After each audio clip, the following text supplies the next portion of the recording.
القنوات السودانية، أنا والله كنت عايز قناة سودانية واحدة تناقش قضية محددة وتهل مشكلة محددة.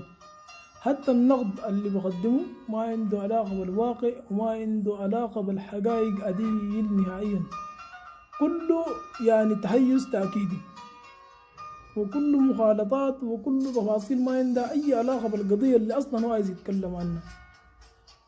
ما ممكن أنت إنسان يعني عايز تنتقد محتوى بتاع واحد محدد تيجي تتكلم في إنه هو قبيلته كده وهو ذاته زول شين وهو زول ما عنده أي موضوع وهو زول وهمي وهو زول لابس كده دي شنو المخالطة حقت الشخصنة دي؟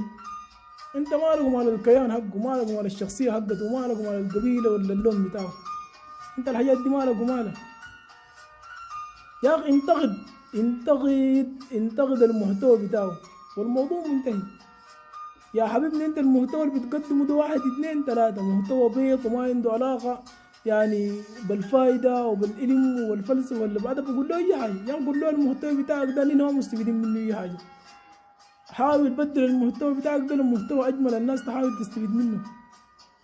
لكن ما ممكن انت تنتقد لك انسان او تنتقد محتوى مشخصا، تنتقد محتوى عشان الانسان الفلاني بس قاعد يقدمه، لانه الانسان الفلاني من القبيل كده او لانه الانسان الفلاني انا ما عاجبني.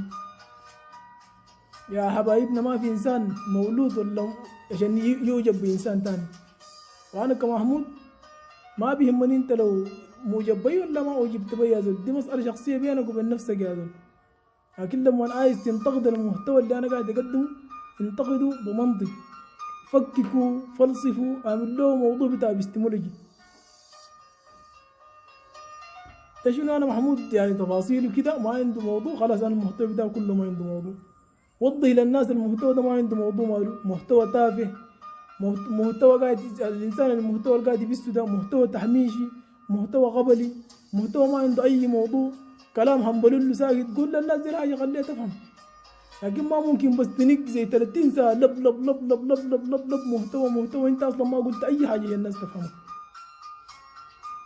والكلام ده موجه لكل القنوات السودانيه وكل الناس اللي قاعدين يعملوا محتوى سوداني ذاته، وخاصة انت يا زول كافر ما عندك اي موضوع ده. انا والله من ضمن الناس اللي كنت موجب يعني بيك عديل كده من ناحية المحتوى بتاعك اللي قاعد تقدمه، وخاصة لما قدمت في الجزء الاول والجزء الثاني. لكن هسه بقيت ما عندك اي موضوع ساكت، بدل ما تنتقد المواضيع اللي ناس قاعدين تقول اول افكار، قاعد تنتقد بس شخصيات.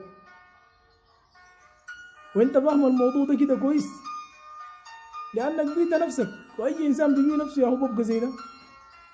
بيت نفسك هو سواء كان هنا ولا التحيز بتاعك. انا ما بدي اتكلم عشان انت متحيز للجهه الفلانيه قاعد تنتقد باقي الناس اللي واقفه مع الجهه الفلانيه الثانيه. لكن فاهمك انت والله اذا ما عندك موضوع ساكت. سلام.